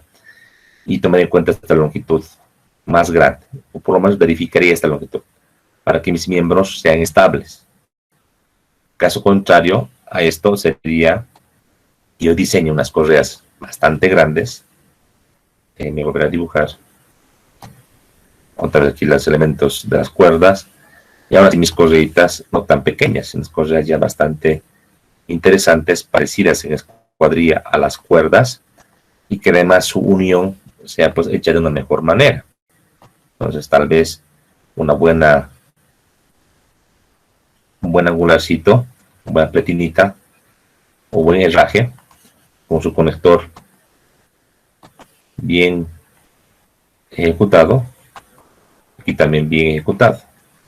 Así todavía podría considerar pues que mis correas son rígidas, están bien conectadas, y aparte el peralte de mi correa es muy similar al peralte de mi diagonal o de mi cuarto superior, perdón. En este caso sí podría considerar lo que me dice aquí la norma. Caso contrario, si es chiquitita la correa, no estaría unida para nada. Pues, esto tienen que tomarlo en cuenta. Yo en lo particular, porque el pandeo es el fenómeno más crítico que hay en elementos de compresión, por más que pueda ser un detalle constructivo como este, si bien éxito, preferentemente yo en mis cálculos, por lo menos por una verificación, yo lo hago de nudo a nudo, por lo menos a un nudo acá, que es mucho más que tomar en cuenta esto. ¿Se dan cuenta? Algunos colegas también toman cada 2 correas, toman esa como luz de pandeo. No toman en cuenta esto que dice la norma, repito, que es muy arriesgado, muy crítico. Entonces, ustedes ya les he explicado cómo yo hago, cómo yo les recomiendo hacer. Si ustedes quieren seguir lo que es la norma, están siguiendo la norma del año 84, ojo, pero si quieren ser conservadores, si quieren estar seguros, no tener problemas, pues hagan lo que ellos aconsejan. En el tema del examen yo les voy a aclarar cómo tienen que hacer por si acaso, para que no tengamos la suerte de decir que yo hice con la luz que dice la norma y el ingeniero Caballero hizo con la luz cada 2 correas o hizo considerando la mitad de la cuerda o toda la cuerda. Para evitar esas subjetividades, yo les voy a indicar en el examen o en el proyecto cómo deberían hacer. ¿Ya? Muy bien. Esta parte se entiende en tema del pandeo. Sí. Perfecto. Esto tiene que quedar bien clarito. ¿Ya? Muy bien. Muy aparte, para que vean ustedes la parte constructiva y demás, yo les voy a dar otros textitos para que puedan tener de referencia. Por ejemplo, aquí tengo un manualcito de cubiertas de madera. ¿Ya? Entonces aquí este manualcito tiene pues algunas ayudas interesantes en cuanto a los detalles constructivos. ¿Sí? Entonces vale la pena, si bien está dada por la norma norteamericana, no hagan caso mucho al tema de la normativa, sino hagan caso al tema, por ejemplo, de los detalles constructivos. Por ejemplo, encuentro así bien dibujaditos y esquematizados de la mampostería con lo que sería, por ejemplo, cuerda superior. Y la cuerda superior con una viga, cadena. Fíjense que tenemos una solerita de madera también para poder hacer el apoyo. Aquí tenemos en perspectiva ya todo lo que son un entramado o pies derechos de madera. Unas vigas que aquí tienen que ser dobles, fíjense, doble bastidor. Y aquí las diagonales, como vienen de la cuerda superior. Fíjense, muy interesante, ¿no? Cómo se está uniendo. Entonces, esto es una recomendación. Como haría y sugieren cómo hacer con clavos o con planos la conexión, fíjense. Verlo así en 3D nos aclara la mente y es mucho mejor que lo que entiende la norma, que es más en 2D, ¿verdad? Entonces, vale la pena esto. Entonces, voy a pasar al grupo el día de hoy. Tenemos también el tema de cumbrera, tenemos un murito en el medio, como tiene que hacerse. Va a servir de mucho para que ustedes se den cuenta cómo tienen que hacer las coberturas, todo eso. Aquí tenemos, por ejemplo, un techo bastante especial. Este sí es bien rígido, evita el pandeo transversal. Aquí tenemos un entablado, fíjense. Este entablado tiene por encima tiene lo que sería como un elemento que cubre una cobertura adicional. Entonces, esta cobertura que está colocada, clavada encima de todos los elementos, ciertamente pues va a hacer o va a rigidizar y va a evitar el pandeo transversal de los elementos. ¿Se dan cuenta? Es otra cosa, ¿no? Mucho mejor. En perspectiva, tenemos los elementos diagonales. Aquí, si se fijan, esto no es una cercha como tal, son elementos diagonales. Uno está por acá, otro está por acá. en la literatura o en la jerga se llaman cubierta con vigas inclinadas. Algunos se llaman cubierta tipo cabriada. Son cabriadas los elementos diagonales, diremos. Solamente en la jerga, en la literatura, no son sets como tal, los elementos, fíjense, no son sets como tal. Se dimensionan como vigas inclinadas y tenemos acá lo que serían las correas, ¿sí? Entonces ahí tenemos bastantes detalles que pueden servir para poder entender, y es un muy buen libro y tiene algunos cálculos también acerca de cargas y demás, pero está referido al diseño para maderas norteamericanas. Aquí tenemos el famoso pino amarillo del sur. Entonces, puede servir de referencia. Yo les voy a dar esto sin ningún reparo, ¿sí? Luego tenemos otro detallito también, otro textito que es un poquito antiguo, pero sirve. Es un sistema de poste y uniones de viga. Es para ver cómo se une viga con columnas, unas recomendaciones, detalles constructivos también les van a servir. También hay techitos. Fíjense cómo nos muestra aquí con perspectiva, y va a servir para que ustedes puedan tener más ideas y criterios para poder hacer estas uniones. Ahí está. Y por último, hay un textito interesante. Este texto de Harry Parker, el pasado, se llama Diseño simplificado de estructuras de madera. Está en la plataforma. Es otro. Ese es un diseño simplificado, pero de armaduras de techo, específicamente. Y aquí nos da también una suerte de, si bien es un poco antiguo, no importa, de recomendaciones de cálculo y también de detalles constructivos referidos a lo que sería techos específicamente de madera. Es bien interesante también como está aquí planteado. Igual está referido a la norma norteamericana NDS, lamentablemente, pero va a servir para que desde criterios. Un libro específicamente para cerchas. Los modelos, recomendaciones, tablas de ayuda, formas de unir, conexión, fíjense acá. Entonces, vale la pena. Y yo les voy a pasar también esto, no se preocupen. Esto es bien amplio. Sigamos con lo nuestro. En el tema de la esbeltez hablemos. Si bien ya tenemos idea de la luz de Pandeo, ahora tenemos que ver la esbeltez. Todos conocemos que para miembros en compresión, la esbeltez, decíamos, menor o igual que 50. Es el límite en compresión, ¿verdad? Otra vez para recordar que es lambda, longitud efectiva, entre D. En el caso de cerchas, tenemos elementos de tracción y elementos de compresión. Usualmente, para cargas verticales, la cuerda inferior está en tensión o en tracción. La pregunta es, en este elemento no hay esbeltez. En la norma para diseñar elementos de tensión no te dice nada, pero para cerchas sí. Dice que para cerchas el límite debería ser 80 para tracción. Entonces, en tracción, para no tener elementos muy delgaditos, con patas rígidas, también esta relación lambda en tracción la voy a llamar longitud efectiva. Y aquí la longitud efectiva será la longitud del elemento, nada más. Entre la distancia o la menor dimensión de la sección, hay que limitar a 80. Eso por un tema netamente de recomendación de la norma. Los elementos de tensión no se pandean, pero por recomendación tenemos que este límite de 80, para que no sea muy delgadito, muy pequeñito. Y además aquí para el cálculo de las longitudes efectivas tenemos esta imagen, este cuadrito. Entonces aquí en la imagen, si ya digan, tenemos una cerchita y tenemos longitudes. Voy a explicar en la imagen para que se entienda. Tenemos definido en la imagen distancia L1, L2 y L3. Entiéndase L1, L2 y L3 como el encuentro entre la cuerda superior y las diagonales y montantes. Aquí tengo esta diagonal, aquí tengo L1, tengo una montante, aquí tengo L2, aquí tengo otra diagonal, aquí tengo L3. Toda la cuerda superior, ¿cuánto mide? De aquí a aquí, efectivamente, es la cuerda superior, cuerda superior. Pero para lo que es el diseño, para lo que es pandeo, elemento de compresión, longitud efectiva, entonces no, la norma no toma en cuenta que sea la longitud de la cuerda superior. Yo sí lo tomo en cuenta porque no creo que la rigidez de las correas, repito, sea suficiente. Pero para lo que es el plano, para el pandeo en el plano, la norma dice, te voy a dar alguna referencia para que tú tomes en cuenta. Podríamos tomar en cuenta, sin hacer ver el caso de la tabla que os voy a mostrar abajo, directamente que la longitud efectiva para el pandeo en el plano, pues sea nomás igual al valor máximo de L1, L2 y L3. Yo tomaría así.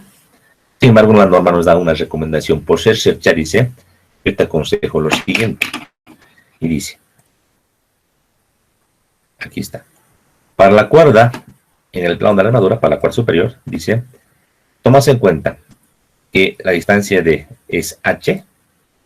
¿Por qué H? Porque según la norma, siempre tenemos que construir, o se aconseja que construyamos que esta sea la altura en el plano de la cercha, la altura. Y transversal esté la base, o sea que de manera transversal va a estar la base.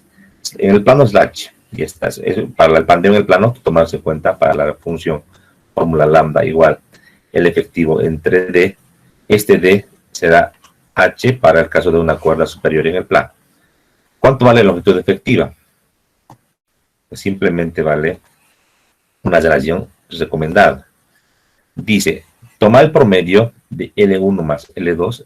Recordar que L1 y L2 eran las longitudes consecutivas, pero no un promedio, tómate la suma por 0,40. O L2 más L3, que es la que le continúa, igual por 0,40. De ambos eliges, en este caso, el valor más grande. Vamos a revisar que hay un asterisquito al final de la tabla que nos dice.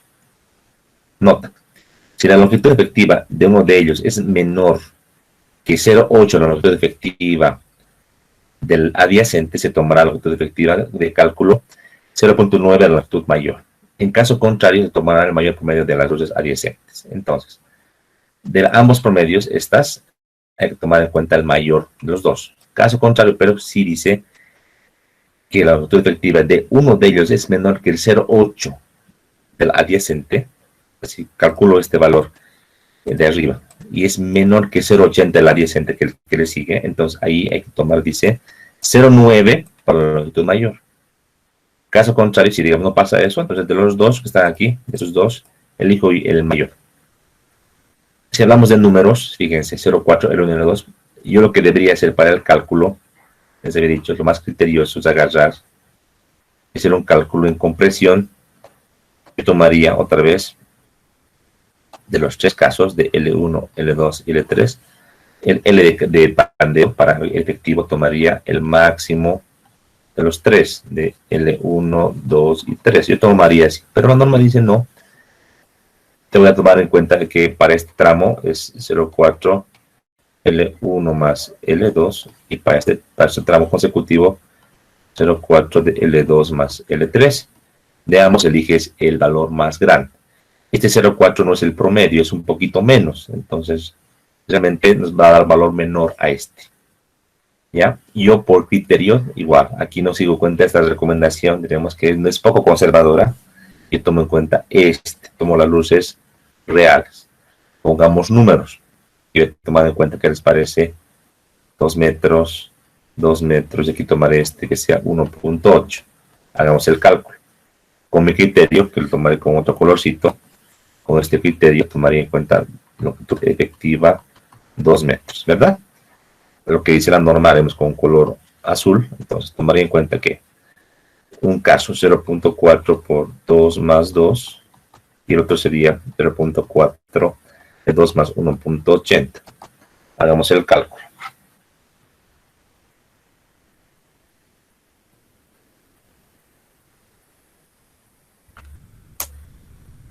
Aquí tengo 1,6.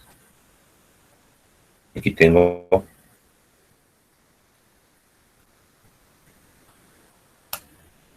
1,52.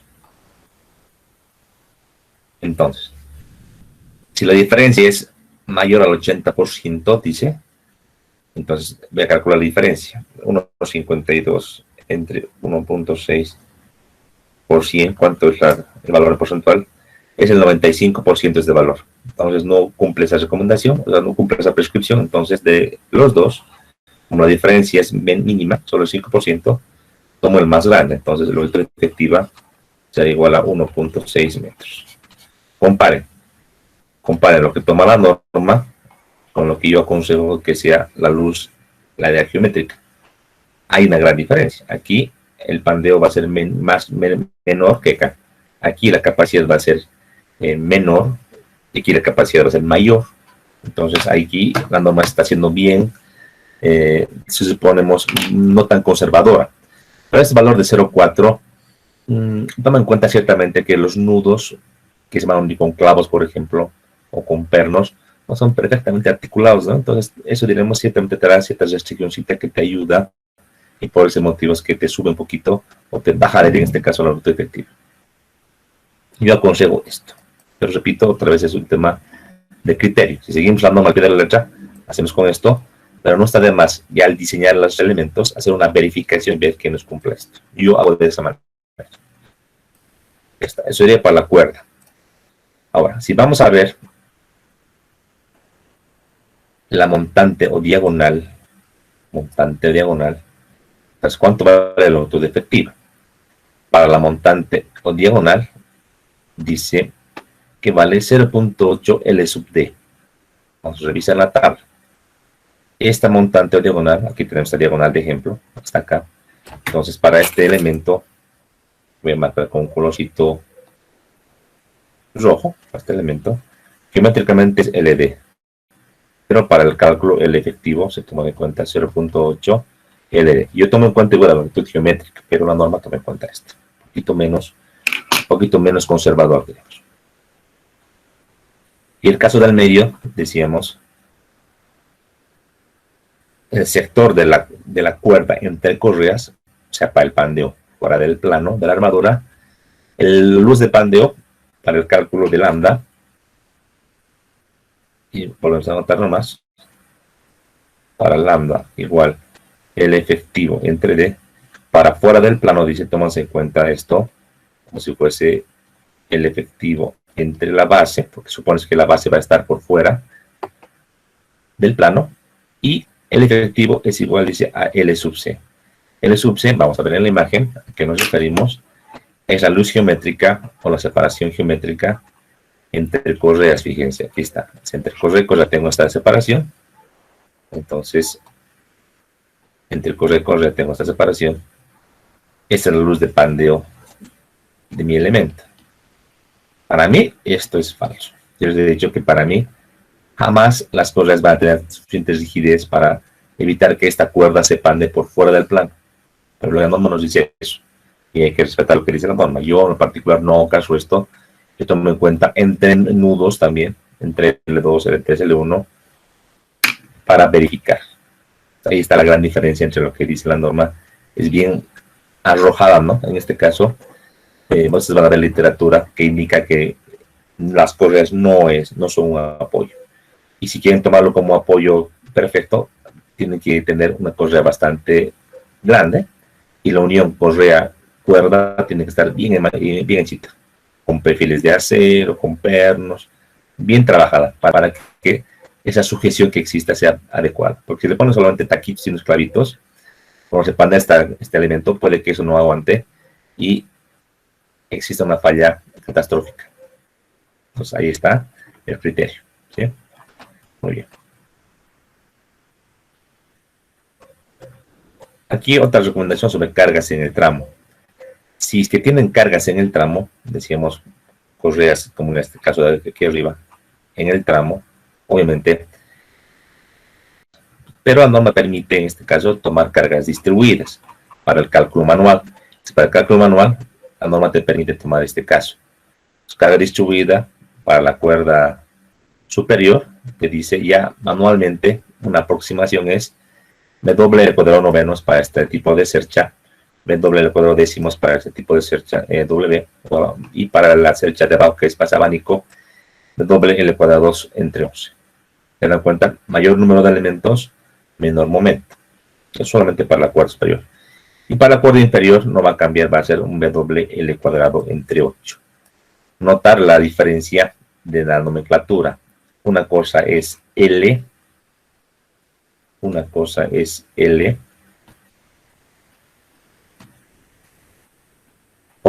L1, L2 y L3. No es lo mismo. Solamente en este caso sí es lo mismo, pero en los demás no. Entonces, para tomar en cuenta cuánto vale L para la fórmula, en los demás casos, como se tiene que hacer, pues aquí nos indica. Aquí está, para los cálculos en flexión, dice la norma lo siguiente, te aconsejo que hagas de esta manera. Pues dice, tomar en cuenta de manera proyectada, no en diagonal, proyectada, L1, L2, L3, y en este caso L4 y L5. Entonces, L va a ser el mayor promedio de los tramos consecutivos. Entonces, L puede ser, en este caso para la cuerda superior, L1 más L2 medios, o sea, este más este, entre 2 promedio. O L2 más L3 promedio. Aquí está. De los dos, aquí le pondré L1, le pondré, o tal vez para no confundir, L asterisco y L2 asteriscos. Entonces, el L va a ser el máximo de L asterisco y L2 asteriscos. ¿Se entiende? Eso es lo que mencionaba Norma, para la cuerda superior. Para la cuerda inferior, también tenemos este calculito. Y para la cuerda inferior es igual un promedio similar. L4, L5 sería para la cuerda inferior. O el que le continúa, ¿no? Ahora, algo que es importante, otra recomendación que nos da la norma. Dice, si la longitud de uno de los tramos es menor que 0,8 de la luz mayor, se tomará el mayor promedio de las luces adyacentes. Repito, si la longitud de uno de los tramos es menor que 0,8 de la luz más grande, entonces hay que tomar en cuenta nomás el promedio de las luces adyacentes. ¿Esto a qué se refiere? Si este L1 es chiquitito, digamos que eso sea 0,4, esto sea pues 1,6 y 1,6 metros, este 0,4 es mucho menos que el 80% de la luz que viene en el tramo. Entonces yo me olvido de este para el cálculo de los L's y tomo en cuenta el promedio de estas luces adyacentes. Eso es. Pero no nos estresemos y memorizamos esta parte. ¿Por qué? Porque esta recomendación que da la norma es para un cálculo manual. O sea, cuando tú no tienes software, no calculas bien, más exactito, y tú dices para que seas un cálculo aproximado, ya no te estreses. Si bien hay correas intermedias, tú tomas en cuenta solo como carga distribuida, como está aquí, solo eso. Y te da el momento ya definitivo, el momento definido. Y solamente L lo calculas como está aquí. Es para un cálculo aproximado. Ahora ustedes me dirán, ¿por qué motivo la norma nos da cálculo aproximado? ¿Acaso no es esto para ingenieros? No, este manual no es solo para ingenieros, también es para arquitectos y constructores. Entonces, un arquitecto o un constructor no esperemos que sepa solucionar una cercha. Entonces, para evitar ese choque, diremos, entonces la norma es un poquito más amplia y nos da ayudas de diseño más básicas para poder hacer. Pero lo correcto, obviamente, es resolver la cercha con las cargas que tiene.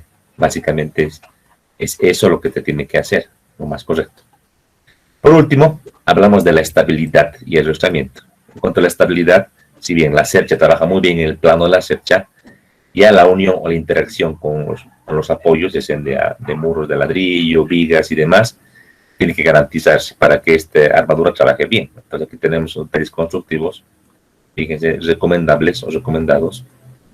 En 2D, ¿no? Yo lo que aquí les estoy dando en este tipo de esquemas es en 3D, es un poquito mejor. Entonces, exactamente esto es lo que van a seguir, pero no difiere mucho. Está en la línea con lo que está en el manual. No difiere para nada. No difiere. Aquí también tenemos en 3D, pero en blanco y negro, ¿no? Entonces no difiere y son recomendaciones que hay que seguir. ¿Sí? Eso es. Muy bien. Entonces, esto sería en resumen todo lo que les quería explicar el día de hoy. De manera tal vez adicional, aquí podemos fijarnos, una manera de arrastrar las cerchas es con las correas, ¿verdad? Pero también, aparte, pueden haber elementos diagonales. Aquí tenemos las diagonales de madera, unas riostras.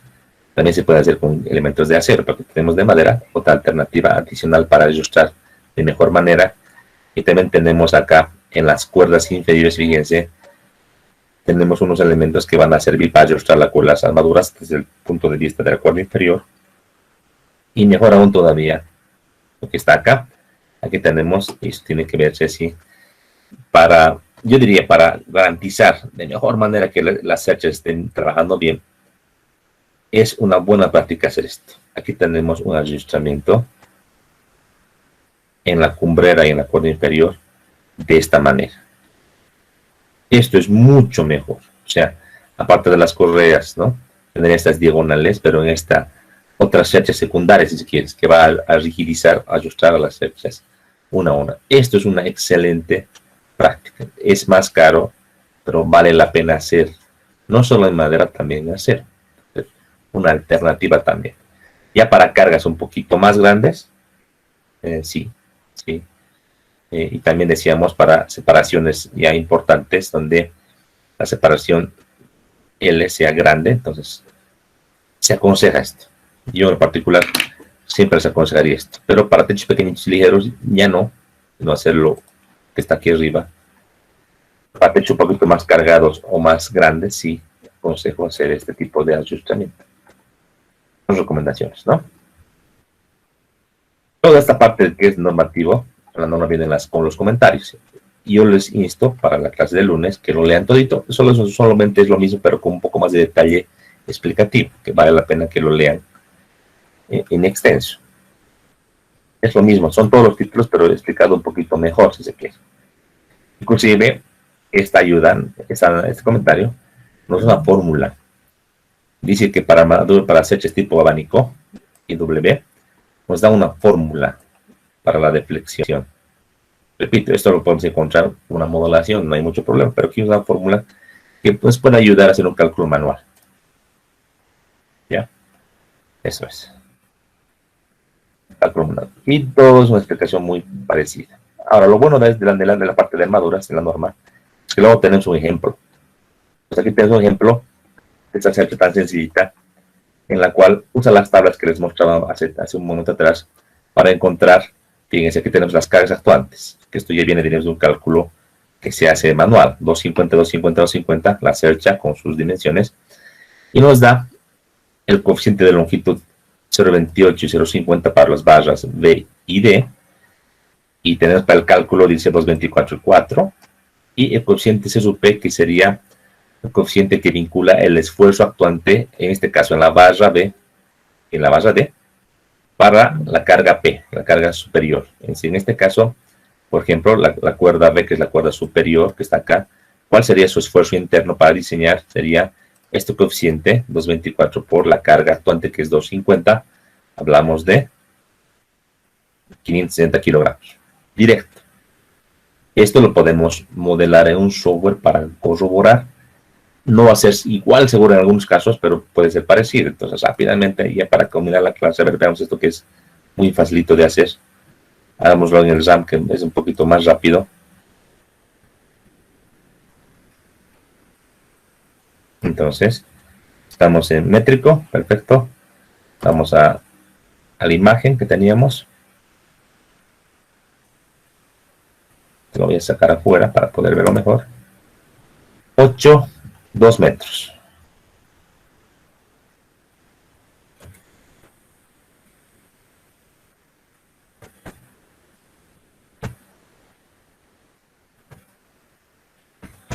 Los tres nudos, ¿no? Para poder hacer este nuestro esquema. Acá los nuditos. De manera clic derecho. Conectamos. Igual de izquierda a derecha. Conectamos. Ya tenemos nuestros elementitos ahí definidos.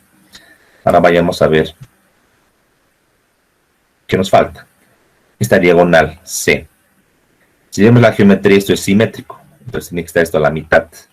Tiene que estar a 2 metros en X. Entonces voy a dibujarlo así. Entonces otro nudito. Aquí tenemos los que están aquí marcados. Haré uno que esté en 2 metros en X. Y uno que esté a 6 metros en X. Entonces lo que voy a hacer es ahora también colocar un nudo aquí en el medio que va a estar a 4 y 0. Voy a unir entre esta barra y derecho unimos. Me faltaría la proyección. Entonces lo que yo puedo hacer es agarrar este nudito y marcarme otro de ayuda. Podría ser para poder dibujar. Entonces a 2 metros que esté hasta 4 igual. A ver, vamos a hacer acá otro nudito que esté a 2 y a 4 y aquí a 6 y a 4. Entonces voy a hacer una barrita uniendo este nudo con este nudo y este nudo con este nudo. Vamos a ver si nos permite hacer este quiebre aquí en el programa. En el SAP es más facilito, ¿no? Entonces yo quiero dividir esta barrita en este nudo. Entonces vamos a ver si nos permite. ¿Ya? Voy a agarrar estos dos elementos. Veamos si nos da miembros, segmentación. Y vamos a ver si nos permite en la interacción. A ver acá. Listo. Acá. Tengo definido esta parte. Esto voy a borrar. Ya solo de ayuda. Voy a las diagonales. Entonces marco este nudo con este nudo. Shift. Y este nudo con este nudo. Listo. ¿Qué tengo que borrar? Este que no tengo y este que no tengo. Son nudos que no existen en este modelo. Ya está. Mi barrita, vamos a ver si la he dividido. No, sigue continuo. Y así tiene que estar porque es continuo. Estos nudos que he utilizado, este y este, los voy a eliminar. Y estaría. Ya tengo un modelo hecho. Apoyos, aquí voy a poner un apoyo articulado. Y aquí un apoyo móvil. Listo. Ya tengo toda la estructura hecha. En cuanto al material, aquí en el programa tengo que darle, es obligatorio, son miembros, tengo que darle ahorita una sección de madera. Voy a irme a la sección esta de 4S, que es la sección que les decía cerrada. Cualquiera voy a dar, tratar de buscar una que ya tenga hecha para nosotros. Las cuadrillas, vigas. No sé si tengo otra. Acá, aquí. Digamos que una de 3×4. A todo. Eso es indiferente. Porque no va a haber deformaciones, va a haber esfuerzos. Ya tengo mis escuadrillas. Ahora el tema de las cargas. En carga muerta voy a definir. Tenía la carga de cuánto acá en mi modelo. 250 en los 3 nudos. 250. Entonces vamos a ir al RAM. Marcamos los nodos. Para carga muerta nomás. Voy a irme a nudos. A las cargas. 250 en kilogramos. Está hecho en toneladas. Vamos a cambiar en cargas puntuales, fuerzas, ¿dónde estamos? Aquí, en kilogramos. Listo. ¿En qué sentido está esto? En el sentido B y E, ¿verdad? Entonces, 250 menos 250 apodito. Si vemos la estructura con sus cargas, con valores, ahí está. En cuanto al peso propio de la estructura, en este ejemplo no se toma en cuenta. Yo lo que voy a hacer es no tomar en cuenta, voy a irme a general y aquí tengo un multiplicador de peso propio como 0. Está correcto, tenemos todo ya. Faltamos solo el material definir. En cuanto al material, le voy a dar madera de grupo C, a ver lo que pasa. Esto solamente va a afectar a las deformaciones, no a los esfuerzos, ¿no? Porque es una cercha isostática. Listo, entonces borramos o quitamos nuestros anuncios y vamos a hacer el análisis.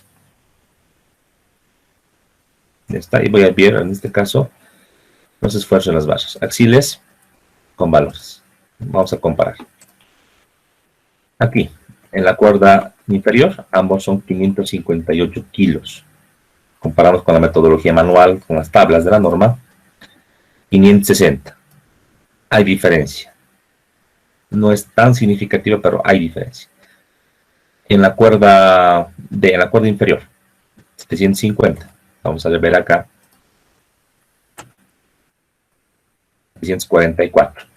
Hay diferencia, pero no es significativa. Ahora, algo que sí me he olvidado y que la norma considera en todas sus tablas es que todos los nodos son articulados. Entonces vamos a marcar y vamos a irnos a liberar, pues a miembros y vamos a liberar los giros acá. Entonces, vista otra vez sin nada. Y lo que voy a hacer es liberar. Voy a articular ambos extremos de los elementos. Ahí está. Pero recordar que en el programa la articulación lo hace en ambos sentidos. Entonces me giro un poquito, fíjense. Solo quiero que me articulen el plano. Solo los que están con color celeste valdrían, no los con color anaranjado, que eso es incorrecto. Entonces tengo que fijarme. Yo dibujo todo de izquierda a derecha, tengan ese cuidado. Entonces, lo que yo debería marcar es J o K. ¿Y en qué sentido? Si voto, por ejemplo, los que son M3, fíjate acá, Si boto los M3, hago esta operación, se borran los del plano, eran los contrarios. Voy a marcar otra vez hacia abajo y voy a borrar los en el plano 2. Este y este, acá borramos y acá borramos también. Listo. Voy a irme atrás y me voy a fijar que todo lo que está con color anaranjado se ha borrado. Ahora está correcto. Ahora si analizamos, eso va a hacer diferencia en los esfuerzos un poquito, no va a ser mucho. Vista. Quitamos toda esta vista y veremos ahora los esfuerzos axiales con valores. Veremos cuánto nos sale. 558.6 contra 560. 10 menos de diferencia, es muy pequeñita. Cuadro inferior 749.15, casi 50, contra 750. Entonces, vean ustedes que los valores que les da la tabla con sus coeficientes están muy bien. Es una alternativa. Repito, tenemos, sacamos 2, 24 y 3 de los valores que están en la tabla siguiente. Bien. Con la configuración de las cerchas, esta que está aquí. Entonces, para esta cercha tipo 2, entonces nos fijamos, esto era CL, por si acaso es CP. Entonces, para el elemento de capa del B, 224. Para el elemento D, era 1.12 y 2.6 y 1.30. Esto me voy a fijar. Voy a recordar esto para ver el cálculo que hizo la norma. Estaba con la pendiente, perdón. Voy a irme atrás. Efectivamente, este calculito manual en los valores. Entonces, de ahí sale el cálculo o de longitudes o de las cargas actuantes para los esfuerzos. Entonces, tiene nomás su uso. Aquí otro ejemplito, y quiero que lo vean ustedes en su casa, que lo estudien para el día lunes. Aquí tenemos una cerchita, pero esta vez con carga distribuida. En este ejemplo, no nos dice las correas cada cuánto están, sino supone que están en el tramo. Entonces, la norma dice, puedes considerar inicialmente que aunque estén en el tramo, las cargas son distribuidas, como están aquí mostradas. Aquí tengo cargas tanto en la cuerda superior como en la inferior. En cercha siempre hay que considerar en vivienda en la cuerda inferior, porque puede haber cielo, dijimos mínimo 30 kilos por metro cuadrado. La superior está en función de las correas, de la madera de la estructura, como también de la cobertura. Aquí en este ejemplo la norma va desarrollando esas cargas y luego va haciendo el diseño. Lo que yo quiero es que esto que les decía que es simplificativo, que ustedes hagan también el diseño como les he enseñado, obviamente considerando las longitudes efectivas que nos recomienda la norma, pero modelando esta estructura, perdón, la siguiente, esta estructura en un software. Y comparemos esfuerzos, deformaciones y diseño contra esta metodología manual y veamos las diferencias para que el lunes discutamos. ¿Sí? ¿Alguna pregunta? ¿Duda? Un poquito rápido, ¿no? Pero así es, pues ustedes tienen que también estudiar y es la obligación que tenemos todos para poder aprender. Voy a volver a llamar lista.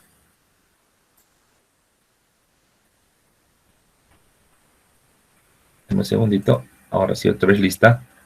Ya tengo la lista inicial de la clase, tengo la final, entonces con esto estoy controlando la asistencia. ¿Ya? Entonces el día lunes continuamos.